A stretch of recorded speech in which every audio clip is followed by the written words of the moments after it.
நம்ம எல்லாருமே இதை பார்த்திருப்போம் இல்லையா? இதுக்கு பின்னாடி உண்மையில என்ன இருக்குன்னு பார்க்கலாம் வாங்க.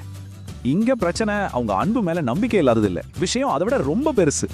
ஏன்னா ஒரு பெரிய வெற்றி வாழ்க்கையே மொத்தமா மாத்திடும். அப்படி என்னென்ன வெளியெழுத்தங்கள் வருதுன்னு பார்க்கலாம். முதல் அழுத்தம் பிரைவசியே இல்லாம போறதுதான். தனிப்பட்ட சண்டைகள் கூட பப்ளிக் நியூஸ் ஆகிடும். இதனால எப்பவுமே ஒரு கண்காணிப்பு இருந்துகிட்டே இருக்கும். ஒரு சின்ன தப்புக்கு கூட அங்க இடம் இருக்காது.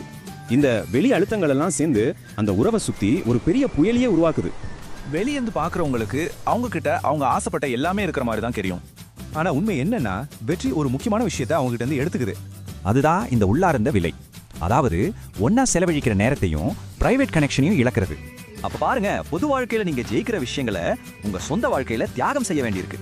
இதனாலதான் பெரிய வெற்றிகளை அடைஞ்சவங்க கூட காதல தோத்து போறாங்க. இது ஒரு சோகமான முரண்பாடு இல்லையா? அப்போ வெற்றிக்கு இவ்வளவு பெரிய விலை தேவைப்பட்டா நாம அதுக்கு என்ன விலை கொடுக்க தயாரா இருக்கோம்? யோசிக்க வேண்டிய கேள்வி.